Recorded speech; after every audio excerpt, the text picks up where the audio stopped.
Hello, everyone. Welcome back with another episode. Here we are on episode 3 of Lights, Camera, and Scream. And the podcast that brings you horror and thriller films.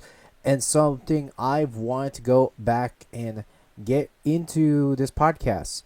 And I had the fortunate thing to switch over to a inexpensive podcast hosting, which is under Libsyn now. So if you guys have noticed a change with the logos, which very soon I'll be looking to changing the logo on my podcast pretty soon. Looking to make a decent upgrade to the logo. Wanted to do something fresh, but overall, I've have seen some good positive things that's been happening onto a lot of you listeners. I wanted to go ahead and start episode 3, and which I noticed I wanted to get into a topic which we're going to get into something that has to do with vampires in this episode. So today we're going to get into not Dracula, of course, which I want to talk about Dracula, which is something I would be very, very excited about. Now, the last movie I have watched, when it comes to vampires, a lot of people think about Dracula, right?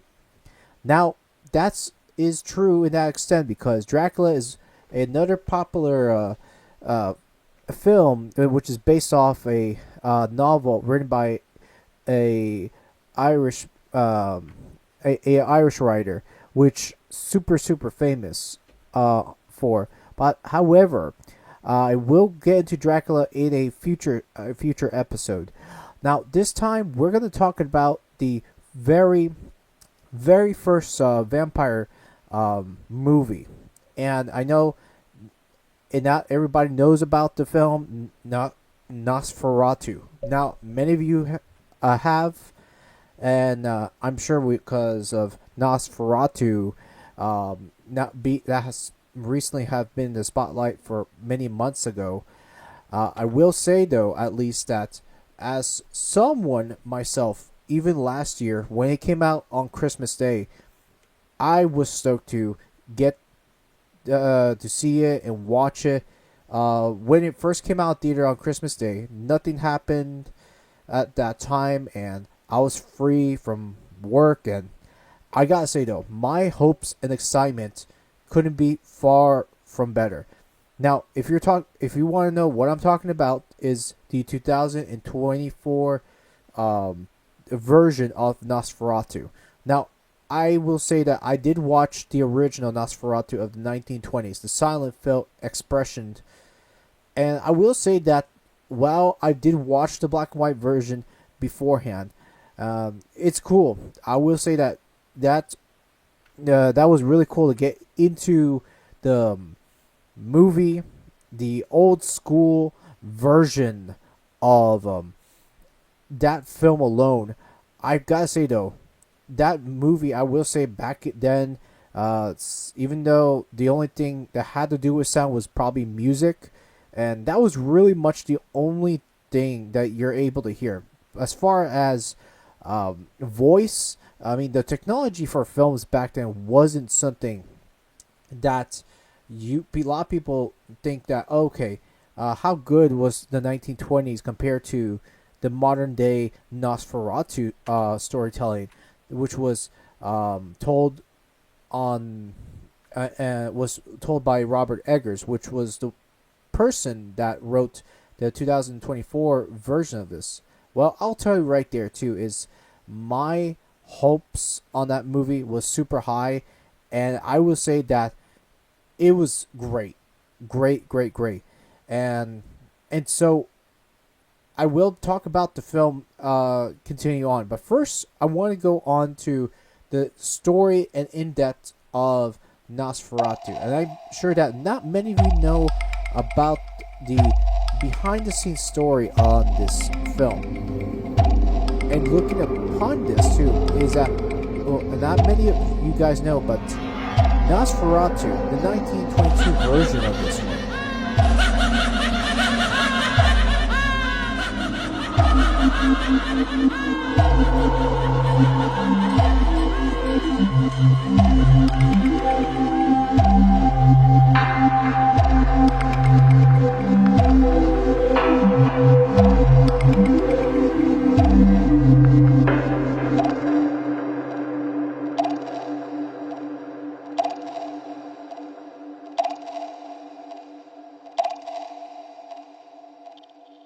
Apparently, what I've read online, that this version of this film, of 1922 version, was close to not being seen out in the public's eyes.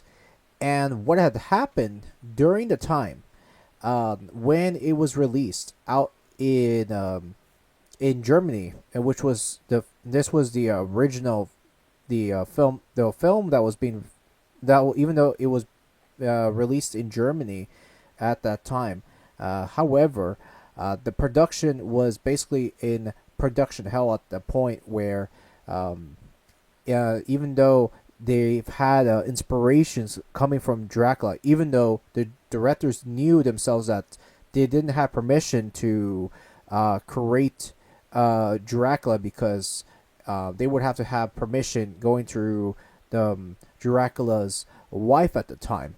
So, and this was a point that not everybody understands, that this film was to a point that this was not going to be seen out there upon everyone. So, thankfully, I will tell you that Nosferatu in itself, that thankfully, whoever saved this version, the unbridged version of Nosferatu, not everybody would have never have got to see this out there too.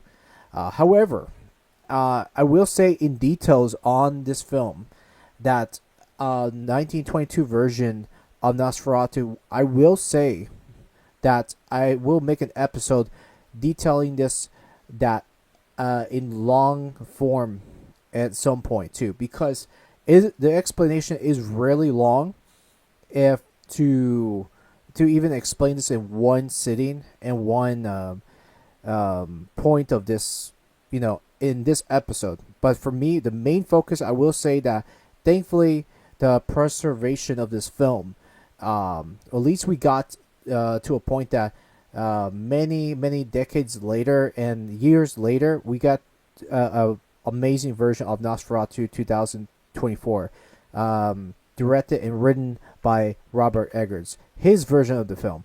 So let's get right into the making and behind the scenes of Nosferatu. And my God, I will say that Nosferatu, now, this horror gothic style film, which was, amazing seeing this on theaters.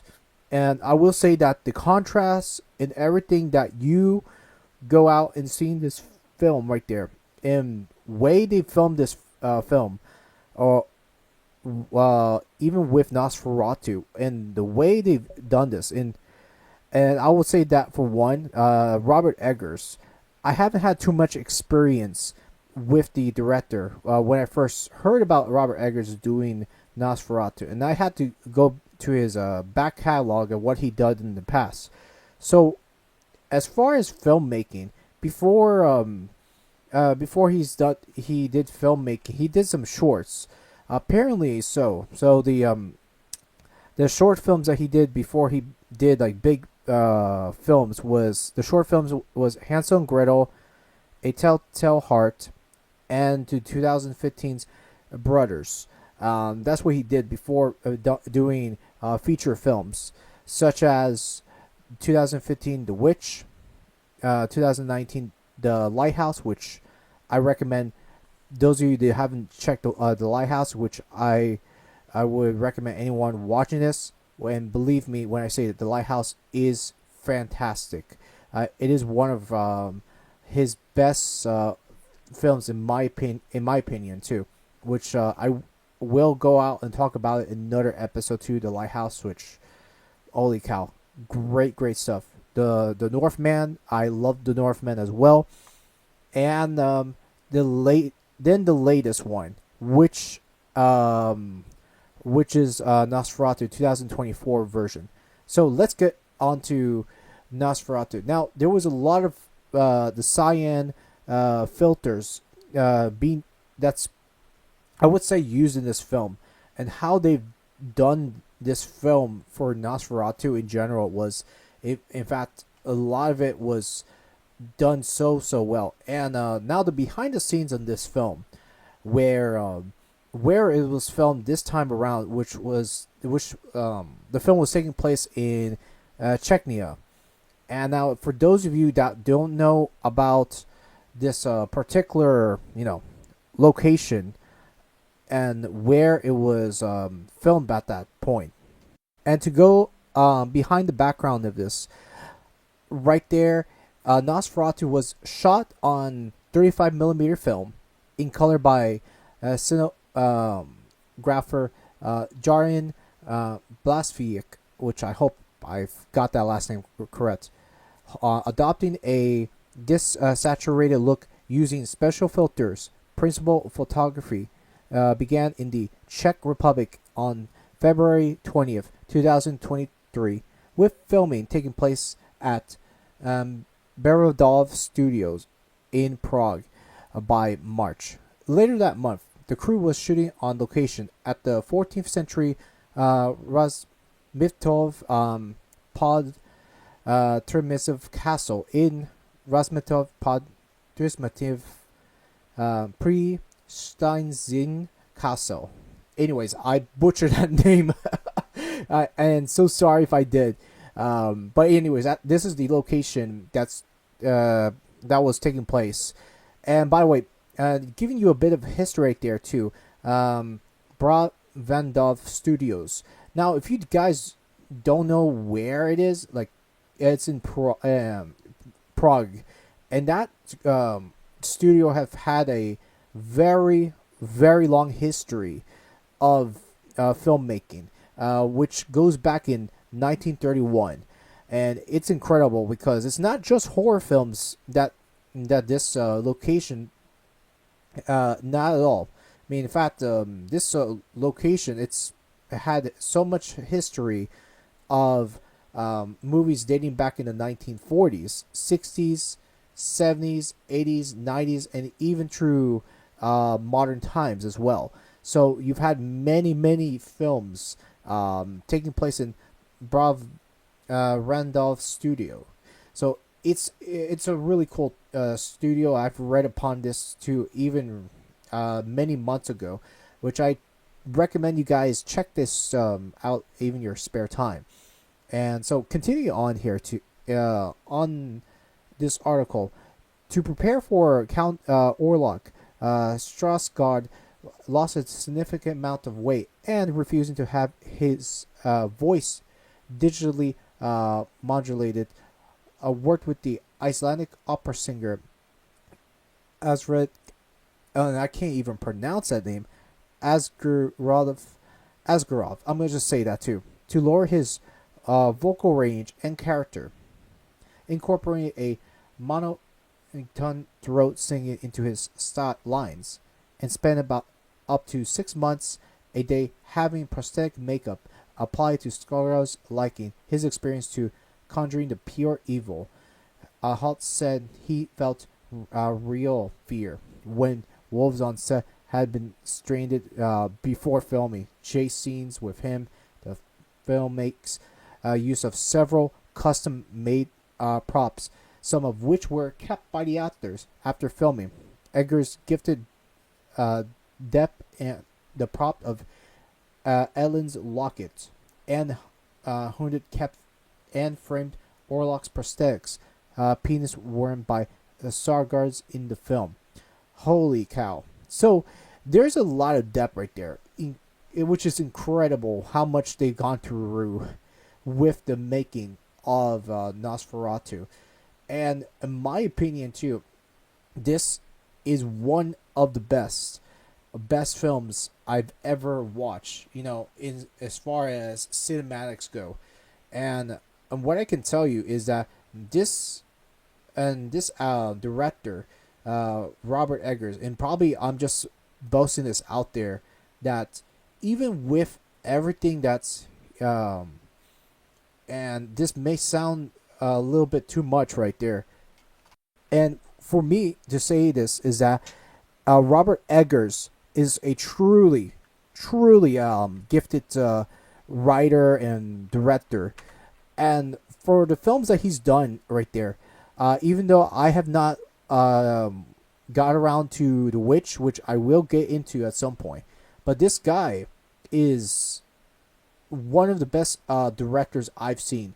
Just a visually gifted director, and I'm probably just boosting this out there, but holy cow, it is incredible right there too, and incredible how much of the work he's put right there. And I'm for what it's worth, I can't wait for what he does in the future, because he is going to be one of those guys that will, I would say, become just as great, if not better than Spielberg himself.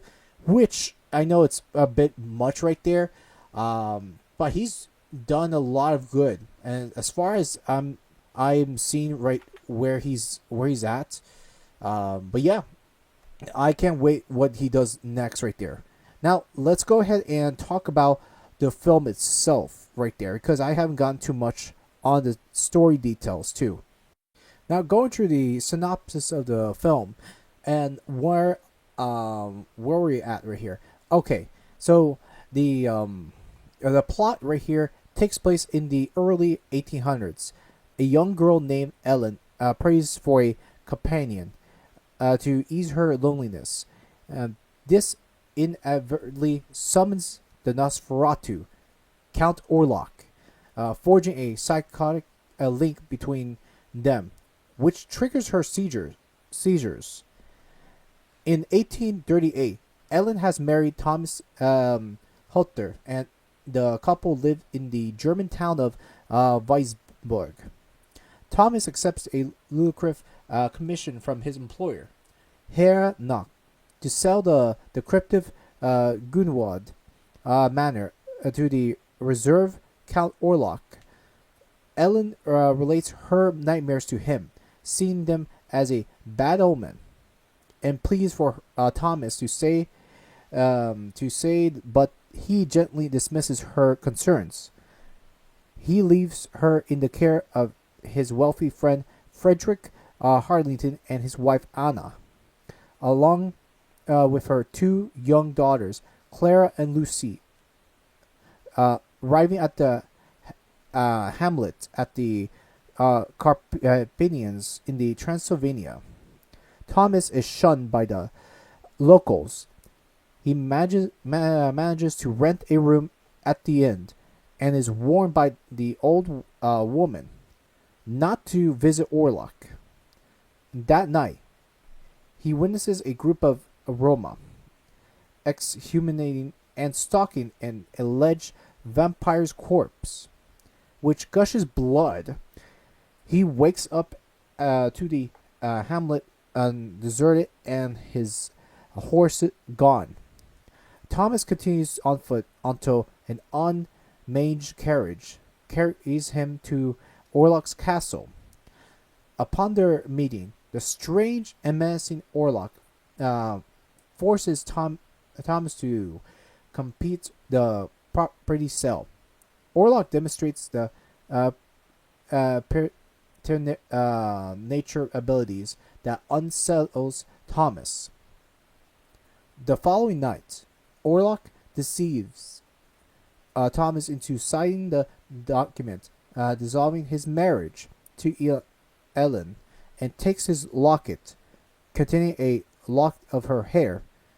Thomas, after discovering a bite and becoming increasingly sick and fearful, demands to leave, but Orlok rebuffs him and demands he remains and recover before departing. After drifting in and out of sleep to find the bite marks on his chest, Thomas attempts to escape the castle. He ends up in a crypt where he finds in Count asleep in a coffin, his body naked and decayed. He attacks him with a pickaxe, but Orlok wakens and pursues Thomas. Thomas falls into a river beneath the castle, from which he is recovered and cared for by Eastern Orthodox nuns by a nearby church. They explain that Orlok was a Solomoner who became a vampire after making a pact with the devil. Orlok sets sail for Weisberg inside his coffin on a ship with plague carrying rats, killing the crew during the voyage.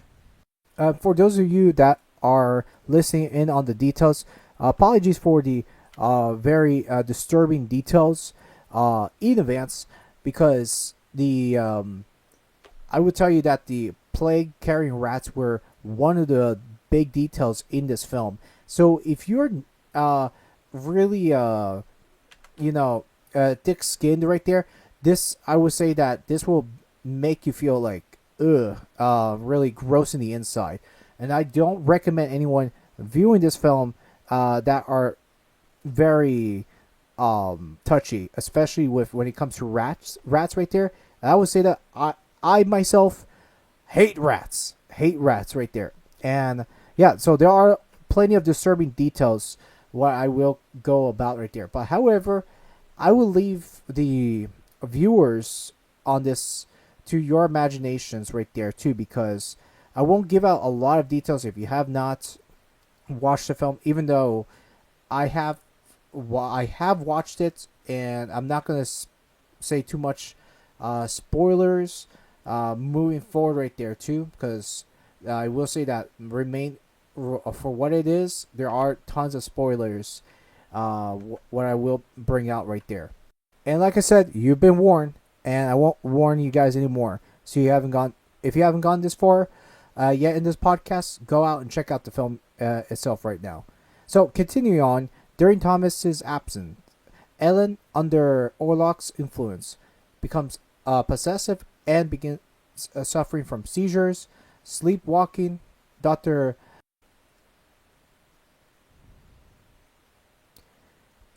Wilhelm Silvers consults with his former mentor, Albin Eberhardt von Franz, a Swiss scientist, obsessed for his occult beliefs. After visiting Ellen, von Strauss confirms that she is indeed under the Nosferatu's demonic influence.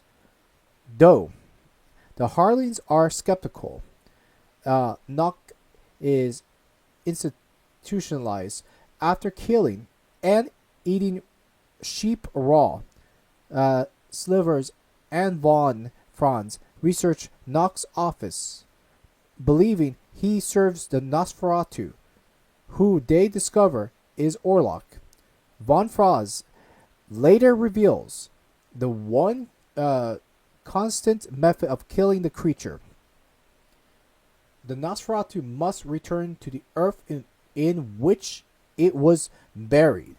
So that's where the underlying details for this too, which this right there, I love everything about this film. Now, going back with the scientist right there, von Franz. So guys, for those that don't know, which is played by William Dafoe, and he does an amazing job. Now, his part on von Franz comes in around the middle of the film, and the middle of the film right there, it just, which he does so well in this one. That's one of the reasons I went on to see this film right there, because his acting and his performance in Nosferatu does a great job. And funny enough right there is that what's so incredible about this, and now just a small side note, he did play a vampire, which was like a documentary back in 2000 called Shadow of the Vampire. So just a side note right there too, which was based off Nosferatu. Now, yeah, just a little side note right there too. which hopefully one these days I'll get back into, like the whole vampire series, talking about Shadows of the Vampire, which, and if I'm not mistaken, the main characters was John Malkovich and William Dafoe, even in that film itself, which, you know, how could you not love that film between these two actors in Shadows of the Vampires? Now, great stuff. I will tell you one thing is still a very fantastic movie. I will check. I highly check out if you haven't seen like the raw behind the scenes and the making of the 1922 film movie right there. So, anyways, back with Nosferatu 2024 film, which, in my honest opinion, with this too. Now, is it like one of Robert Eggers' best films? I would say highly doubtful, but I would say that it's up there. It's like number 3, and it still is a solid work of art, and you can't beat it right there too. And in fact, if anything goes, I will still say that as an actor and writer himself, and I could say that he knows how to work on his craft, and just the way filmmaking is done. And I don't see too many directors doing what he's doing, and a lot of the movies. And if you look at it, the movies that Robert Eggers has done in the past, you'll notice that the themes that he does is like Greek, like mythology, witches, and just epic stuff that he's done, like just legends. And now we're gonna see another film coming up in next year in 2026, which in this making is called Werewolf. Now, don't know much about this, which there's not too much information, but we're seeing a little bits and pieces of information, which I know I'm talking way too soon on this. However, I can't wait where things are going at this point too. So it's looks like werewolf is another horror genre. Looking forward there. But anyways, as far as I can rate this right there. My personal opinion here, and I will say this is, I give this at least a 7.5 on this film right there.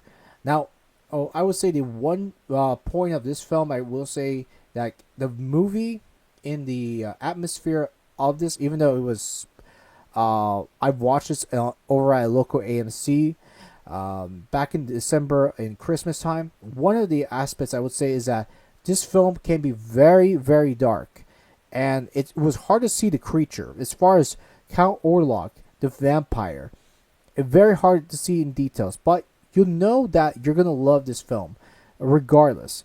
The suspense, the horror, and everything that you want out of this too. And I think the best part was the vampire, Count Orlok, that was played by Bill Skarsgård, which incredible actor. I mean, how can you not like him right there? And from what I've understand and checking out his interviews, is that this was one of the most challenging moments that he's ever played, and being in the costume and being able to play the vampire right there too, it's absolutely amazing. How can you not love that right there?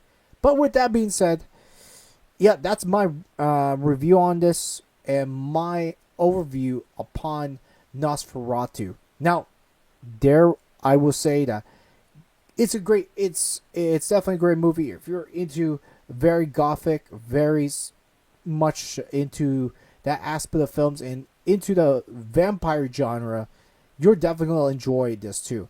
But as far as the past Nosferatu's film, like I will go over 1922 film version of Nosferatu and 1979 version of it too. I've not seen that version, 1979 version, but when I do, I will let you guys know in detail in future episodes. But now I have so many movies on my um, watch list now is that it's not even funny. But I will definitely give you guys more reviews at hand. Let me know, guys, what you think about this episode.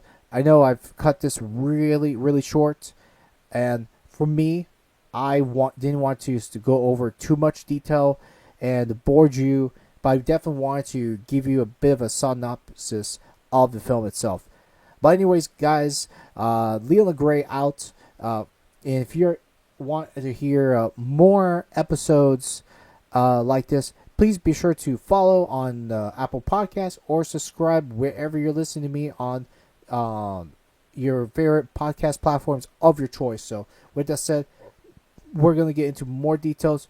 Who knows when the next episode will be, but I'm actually going to be excited to talk about zombies next, which in my mind, I haven't seen a good zombie film, and the zombie film that came out recently was 28 years later.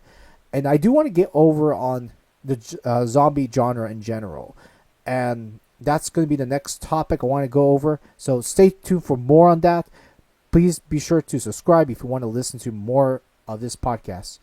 All right, my friends, I'm out of here. Peace.